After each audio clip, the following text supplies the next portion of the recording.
परिचय। जैसे कि हम पहले भी चर्चा कर चुके हैं कि जंतुओं की लगभग 12 लाख जातियां स्पीशीज पाई जाती हैं, जो कि उनके जीव की विविधता को दर्शाती है। ये सभी जंतु एक दूसरे से अपनी अपनी वासस्थान, संगठन के स्तर, शारीरिक संरचना, सम्मिति, देह गुहा यानी प्रगुहा, जनन परत, गमन के प्रकार, श्वसन, उत्सर्जन, जनन आदि में एक दूसरे से बिल्कुल भिन्न होते हैं। जंतु यूकोरियोटिक, बहुकोशिकीय तथा परपोषी जीव होते हैं। जंतु कोशिका में कोशिका भित्ति नहीं पाई जाती। अधिकतर जंतु गतिशील होते हैं। अपने अपने वासस्थानों के आधार पर जंतु जलीय यानी मछली, स्थलीय यानी सरीसृप, स्तनधारी, वायवीय यानी पक्षी होते हैं। अपनी संगठन के स्तर के आधार पर जंतु कोशिकीय संगठन यानी स्पंज अथवा उत्तकीय संगठन यानी सेलिट्रेटा वाले होते हैं।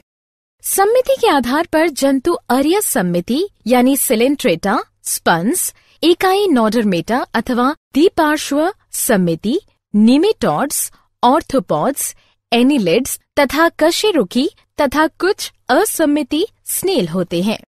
देह गुहा के आधार पर जंतु अगुहीय यानी सिलेंट्रेटा और चपटे क्रीमी तथा कुछ कूटगुहिक यानी निमेटोड्स होते हैं। जनन परतों के आधार पर जंतु द्विकोरिक यानी स्पंज, सिलेंट्रेटा अथवा त्रिकोरिक यानी चपटे क्रीमी से लेकर स्तनधारी तक होते हैं। चलो अब हम प्राणी जगत के विभिन्न संघों के कुछ मुख्य गुणों व उदाहरणों की चर्चा करेंगे। उद्देश्य। इस पाठ के अंत में आप निम्न करने में सक्षम हो जाएंगे: प्राणी जगत के गुणों को समझना, प्राणी जगत के भागों को पहचानना, प्राणी जगत के वर्गों के गुणों को समझना, नाम पद्धति को समझना। संघ पोरीफेरा। क्या तुम जानते हो कि पोरीफेरा शब्द ग्रीक भाषा के पोरस अर्थ छिद्र तथा फेर्रे यानी दिखाई शब्द से मिलकर बना है, जिसका अर्थ है वह प्राणी जिसके पूरे शरीर पर अनेक छिद्र उपस्थित हों। ये छिद्र शरीर में उपस्थित नाल प्रणाली से जुड़े होते हैं, जिनके माध्यम से शरीर में जल, ऑक्सीजन और भोज्य पदार्थों का संचरण होता है। सिर्फ एक समूह को छोड़कर संघ पोरीफेरा के सभी प्राणी स्थावर तथा लवणीय होते हैं। ये सभी प्राणी स्पंज कहलाते हैं। ये अचल प्राणी होते हैं जो किसी आधार से चिपके रहते हैं। संघ पोरीफेरा के प्राणियों का शरीर कठोर आवरण अथवा बाह्य कंकाल से ढका होता है। कंकाल कैल्शियम अथवा सिलिका युक्त कंटिकाओं अथवा स्पंजिन तंतुओं या फिर दोनों से मिलकर बना होता है। इनकी शारीरिक संरचना अत्यंत सरल होती है, जिनमें ऊतकों का विभेदन नहीं होता है। ये बहुकोशिकीय, द्विकोरिक तथा अरीय सम्मिति अथवा असम्मिति जीव होते हैं। उदाहरणार्थ यूप्लेक्टेला, साइकॉन, स्पांचिला यानी स्वच्छ जलीय स्पंज, क्लियोना तथा यूस्पंजिया यानी बाथ स्पंज इत्यादि। संघ सिलेंट्रेटा, नाइटेरिया। इसी तरह सिलेंट्रेटा शब्द ग्रीक भाषा के कोइलोस यानी खाली तथा एंट्रोन यानी आहार नली से मिलकर बना है। संघ सिलेंट्रेटा के प्राणी अधिकांशतः जलीय एवं हाइड्रा को छोड़कर शेष सभी लवणीय होते हैं। इस संघ के प्राणियों को नाइटेरियन भी कहते हैं। ये बहुकोशिकीय, द्विकोरिक तथा अरीय सम्मिति वाले जीव होते हैं। इन प्राणियों में केंद्रीय जठर संवहनी यानी गैस्ट्रोवेस्क्युलर गुहा पाई जाती है, जो कि पाचन तथा परिसंचरण में सहायता प्रदान करती है। इनकी शरीर भित्ति दो परतों यानी बाहरी एपिडर्मिस तथा आंतरिक यानी गैस्ट्रोडर्मिस से मिलकर बनी होती है। कुछ जंतु समूह में रहते हैं, जबकि शेष एकाकी जीवन व्यतीत करते हैं। उदाहरण हाइड्रा। स्लेंट्रेटा के कुछ उदाहरण हैं हाइड्रा, ओबेलिया, ओरेलिया यानी जेलीफिश तथा मैट्रीड।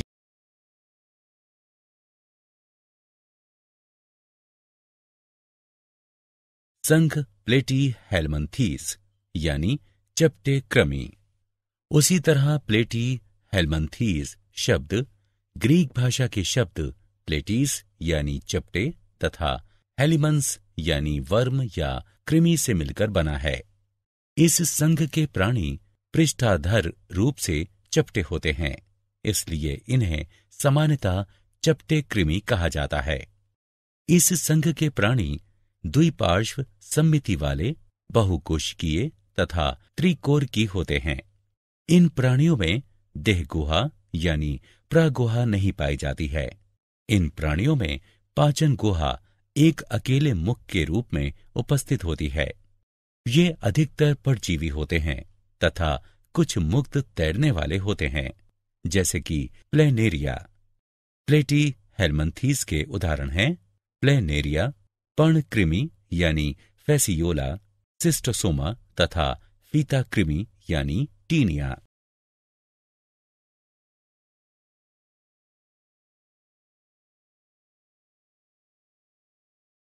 संघ निमेटोडा। निमेटी हेलमंथीस या गोल कृमि। समान रूप से निमेटोडा यानी निमेटी हेलमंथीस शब्द ग्रीक भाषा के नेमा यानी धागा तथा हेलमंस यानी वर्म या कृमि से मिलकर बना है। इस संघ के प्राणी द्विपार्श्व सममिति वाले, बहुकोशिकीय तथा त्रिकोरकी होते हैं।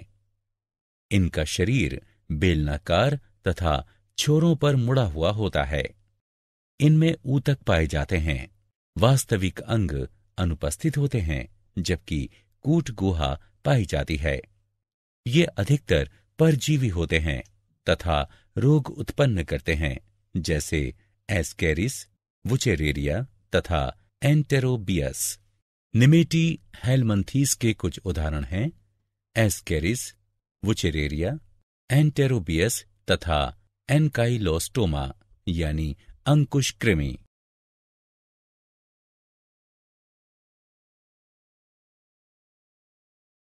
संघ एनेलिडा। क्या तुम जानते हो कि एनेलिडा शब्द ग्रीक भाषा के एनेलस यानी शरीर का खंडों में विभाजित होना उससे मिलकर बना है? इस संघ के प्राणी द्विपार्श्व सममिति वाले, बहुकोशिकीय तथा त्रिकोरकी होते हैं। इनमें वास्तविक देहगुहा पाई जाती है, अतः ये गुह्य प्राणी होते हैं। इनमें अंग पाए जाते हैं जो कि बहुत से खंडों में बटे होते हैं। ये भिन्न भिन्न वास स्थानों जैसे स्वच्छ जल, लवणीय जल तथा भूमि पर पाए जाते हैं।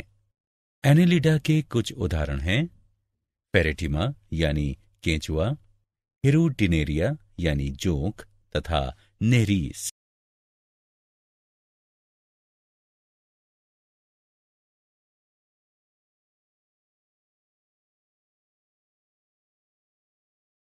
संघ आर्थ्रोपोडा। इसी प्रकार से आर्थ्रोपोडा शब्द ग्रीक भाषा के आर्थ्रोस यानी जुड़ा तथा पोडोस यानी पैर से मिलकर बना है, जिसका अर्थ है जुड़े पैर वाला प्राणी। इस संघ के प्राणी द्विपार्श्व सममिति, त्रिकोरकी तथा बहुखंडित होते हैं। इन प्राणियों में वास्तविक देहगुहा नहीं पाई जाती है। इनकी देहगुहा रक्त से भरी होती है। इनमें खुला परिसंचरण तंत्र पाया जाता है। इनका शरीर दो यानी शिरोवक्ष तथा उदर या तीन भागों सिर, वक्ष तथा उदर में विभाजित होता है। आर्थ्रोपोडा प्राणी जगत का सबसे बड़ा संघ है। वर्तमान में आर्थ्रोपोडा की लगभग 9 लाख जातियां यानी स्पीशीज ज्ञात हैं। ये प्राणी जलीय अथवा स्थलीय दोनों होते हैं।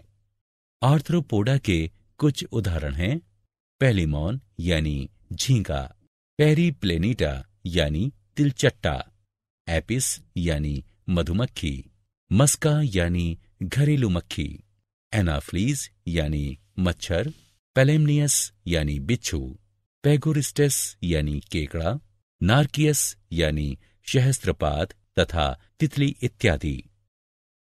संघ मोलस्का यानी कोमल शरीर वाले प्राणी। इसी प्रकार मोलस्का शब्द की उत्पत्ति ग्रीक भाषा के मोलस्कस यानी कोमल शब्द से हुई है, जिसका अर्थ है कोमल शरीर वाले प्राणी। इस संघ के प्राणी खंड रहित, द्विपार्श्व सममिति वाले तथा पादविहीन होते हैं। शरीर का आकार सूक्ष्मदर्शी से लेकर बड़े जंतुओं तक होता है, उदाहरण ऑक्टोपस। इनकी देह गुहा बहुत कम होती है। इनमें खुला संवहनी तंत्र तथा उत्सर्जन के लिए गुर्दे जैसी संरचना पाई जाती है। इनका शरीर 3 भागों में बटा होता है। सिर, पेशीय पाद तथा अंतरंग ककुत्पाद गमन में सहायक हैं। मोलस्का के पूरे शरीर के चारों ओर एक कड़ा खोल या कवच होता है तथा एक लिफाफे नुमा आवरण होता है, जिसे मेंटल या प्रवार कहते हैं। मोलस्का के कुछ उदाहरण हैं काइटोन, ऑक्टोपस, पाइला यानी घोंघा, यूनियो तथा सीपिया यानी कटल फिश।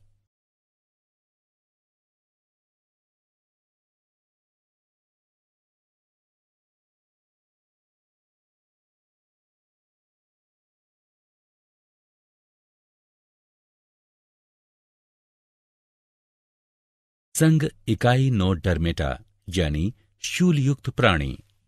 इसी प्रकार इकाइनोडर्मेटा शब्द की उत्पत्ति ग्रीक भाषा के इकाइनोस यानी जाहक या हेजहॉग तथा डर्मा यानी त्वचा से मिलकर हुई है।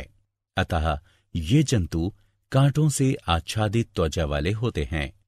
ये मुक्त जीवी समुद्री जंतु हैं।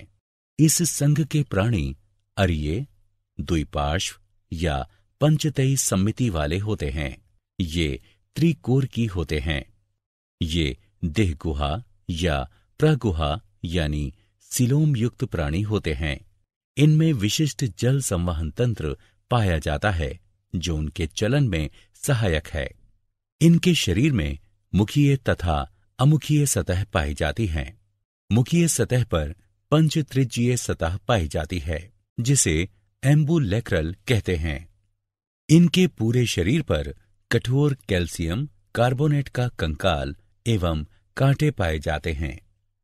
इकाइनोडर्मेटा के कुछ उदाहरण हैं एस्टेरियस यानी तारा मछली, इकाइनस यानी समुद्री अर्चिन, एंडीटोन यानी समुद्री लिली तथा ओफियूरा यानी भंगुर तारा।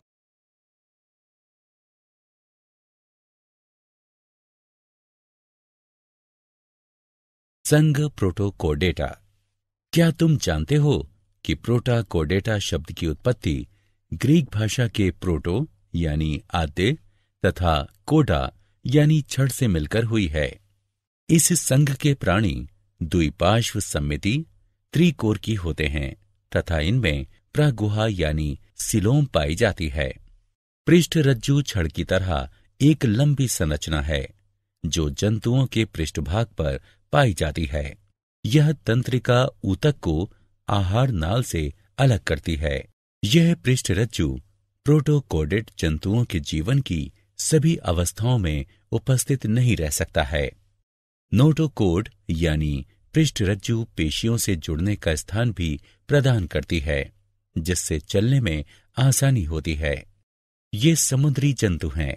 प्रोटोकोडेटा के कुछ उदाहरण हैं बेलेनोग्लोसस,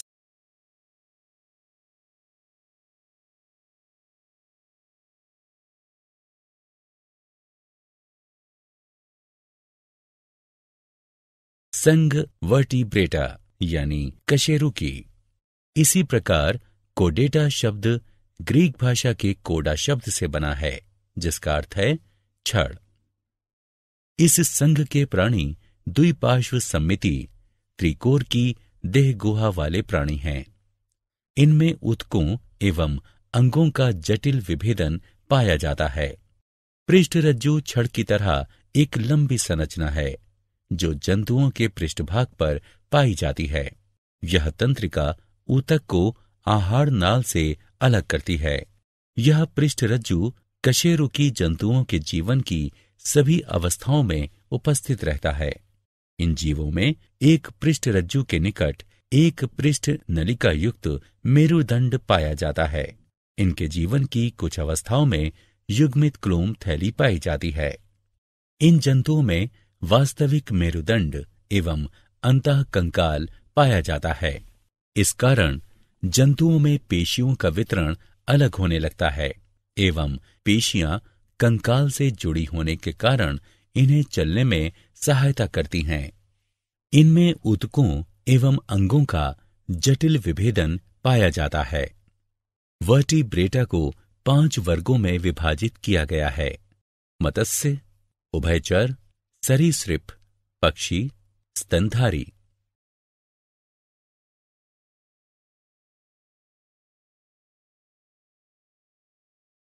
वर्ग मत्स्य।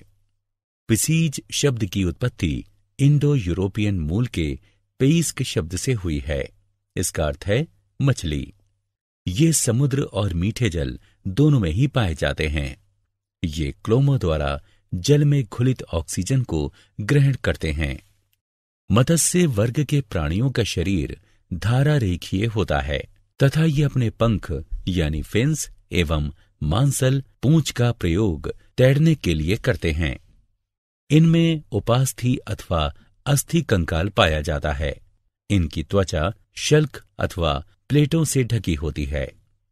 ये असमतापी जंतु होते हैं, अर्थात इनके शरीर का ताप वातावरण के ताप के अनुसार बदलता रहता है तथा इनका हृदय द्विकक्षीय होता है।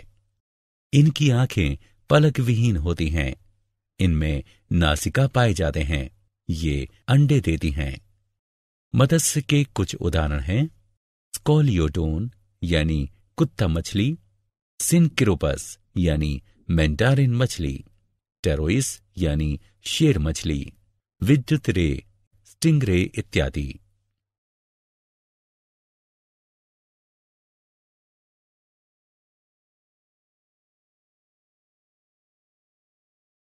वर्ग उभयचर।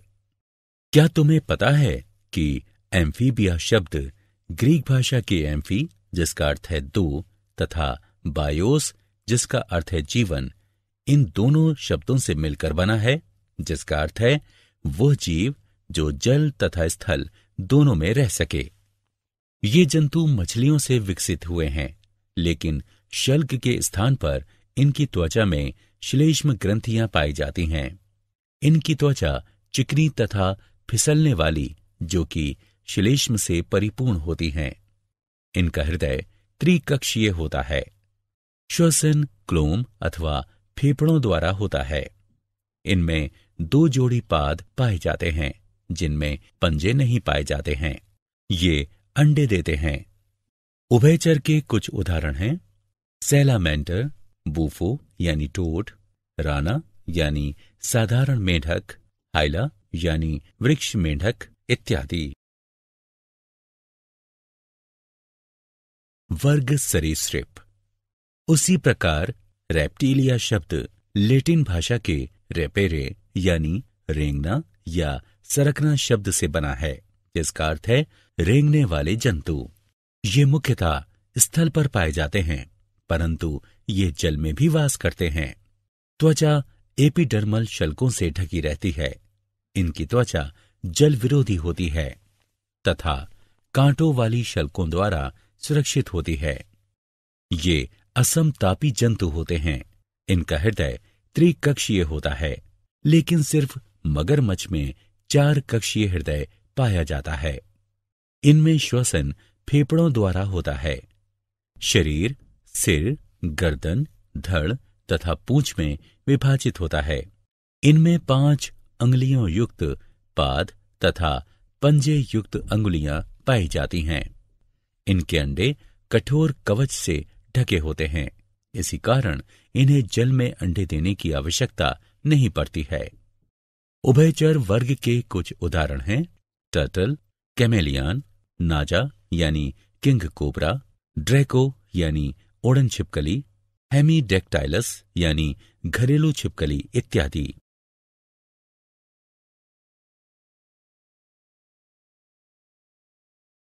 वर्ग पक्षी। क्या तुम्हें पता है कि एवीज शब्द लैटिन भाषा के एविस शब्द से बना है, जिसका अर्थ है पक्षी। इनका शरीर तरकु या नाव की आकृति का होता है, जो कि सिर, गर्दन, धड़ तथा पूंछ में विभक्त होता है। इनका शरीर परों से ढका होता है।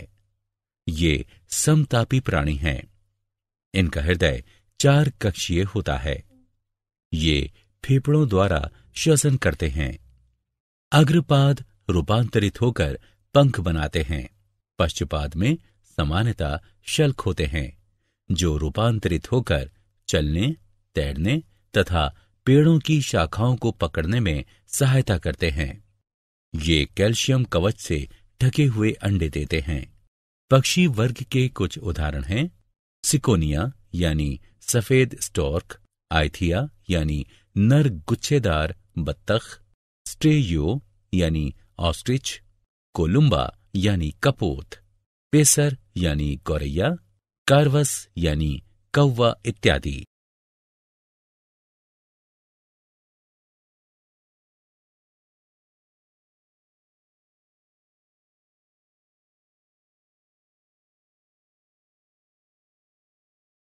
वर्ग स्तनधारी। उसी प्रकार मेमेलिया शब्द लैटिन भाषा के मेमे से बना है, जिसका अर्थ है छाती या चूचुक। इस वर्ग के सभी जंतुओं में नवजात को पोषण प्रदान करने के लिए दुग्ध ग्रंथियां पाई जाती हैं। इनकी त्वचा पर बाल पाए जाते हैं एवं स्वेद तथा तेल ग्रंथियां पाई जाती हैं। ये समतापी प्राणी हैं। इनका हृदय 4 कक्षीय होता है। इनका शरीर सिर, गर्दन, धड़ तथा पूंछ में विभक्त होता है। बाह्य कर्ण पल्लव पाए जाते हैं। इनमें 4 पाद पाए जाते हैं। मध्यपट इनके शरीर को 2 आंतरिक कोशों या गुहाओं में विभक्त कर देता है। श्वसन की क्रिया फेफड़ों द्वारा होती है। इस वर्ग के जंतु शिशुओं को जन्म देने वाले होते हैं। हालांकि कुछ जंतु अपवाद स्वरूप अंडे भी देते हैं, जैसे कि इकिडना तथा प्लेटिपस। इस वर्ग के कुछ उदाहरण हैं बिल्ली, चूहा, चमगादड़, बंदर, चिंपांजी, गोरिल्ला तथा मनुष्य।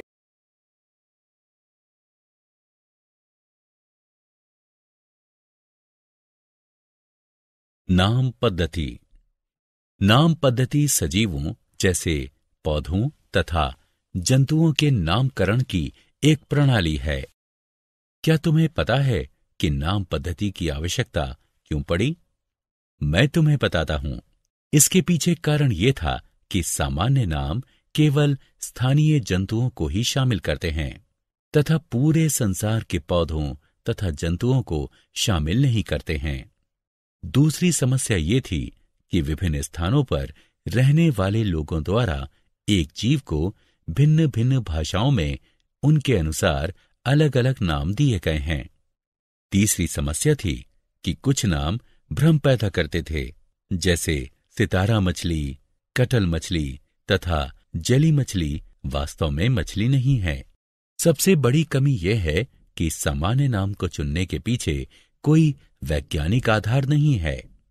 18वीं शताब्दी में कैरोलस लीनियस ने जीवों का नामकरण करने के लिए अपनी पुस्तक स्पीशीज प्लांटेरम में वैज्ञानिक पद्धति द्विपद नाम पद्धति को प्रस्तावित किया था। द्विपद नाम पद्धति में पहला नाम जीनस और दूसरा स्पीशीज का होता है। द्विपद नाम पद्धति में वैज्ञानिक नाम लिखने से पहले इस पद्धति के कुछ नियमों का पालन करना चाहिए। प्रत्येक वैज्ञानिक नाम में 2 शब्द अवश्य होने चाहिए, जीनस तथा स्पीशीज नाम। जीनस का नाम अंग्रेजी के बड़े अक्षर से शुरू होना चाहिए। स्पीशीज का नाम अंग्रेजी के छोटे अक्षर से शुरू होना चाहिए। वैज्ञानिक नाम केवल ग्रीक या लैटिन शब्द से ही उत्पन्न होने चाहिए। छपे हुए रूप में वैज्ञानिक नाम इटैलिक में लिखे होने चाहिए। अगर ये नाम हाथ से लिखे हों तो ये रेखांकित होने चाहिए। वैज्ञानिक नामों की सार्थकता यानी महत्व इसलिए है क्योंकि ये पूरे विश्व में एक समान ही होते हैं। ये विकासात्मक संबंधों को दर्शाते हैं। ये एक जीव के कई नामों की समस्या का हल करते हैं।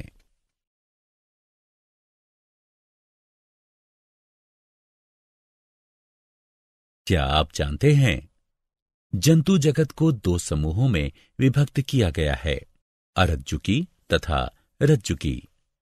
अरज्जुकी में 8 संघ आते हैं, Porifera, Coelenterata, Platyhelminthes, Nematoda, Annelida, Arthropoda, Mollusca और इकाइनोडर्मेटा। जबकि रज्जुकी को 2 समूहों में विभक्त किया गया है, प्रोटोकोडेटा तथा वर्टिब्रेटा यानी कशेरुकी।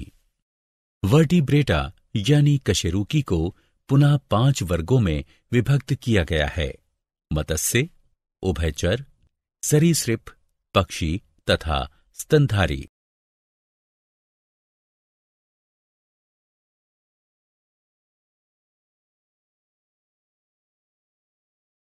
सारांश। आइए हमने जो कुछ सीखा है उसे संक्षेप में दोहराएं। जंतु बहुकोशिकीय यूकेरियोट होते हैं। इनमें परपोषी पोषण, चलन तथा तंत्रिका तंत्र के माध्यम से अति संवेदनशीलता पाई जाती है। सभी जंतु जगत के अंतर्गत आते हैं। जंतुओं का शारीरिक संगठन कोशिकीय स्तर, ऊतकीय स्तर अथवा अंगीय स्तर का होता है। जंतुओं का शरीर असममिति, अरीय सममिति अथवा द्विकोरक सममिति वाला हो सकता है।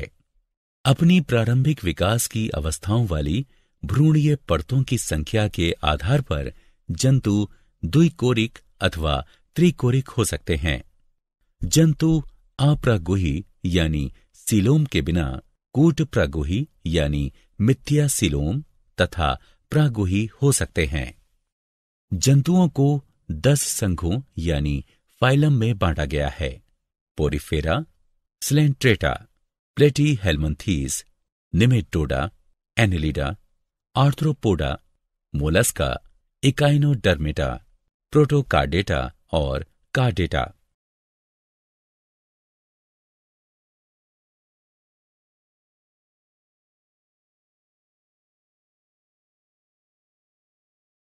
वर्टिब्रेट यानी कशेरुकी को 5 वर्गों में विभक्त किया गया है, मत्स्य, उभयचर, सरीसृप, पक्षी तथा स्तनधारी। द्विपद नाम पद्धति जीवों में विविधता की पहचान के लिए एक सतत मार्ग बनाता है। द्विपद नाम पद्धति में पहला नाम जीनस और दूसरा स्पीशीज का होता है।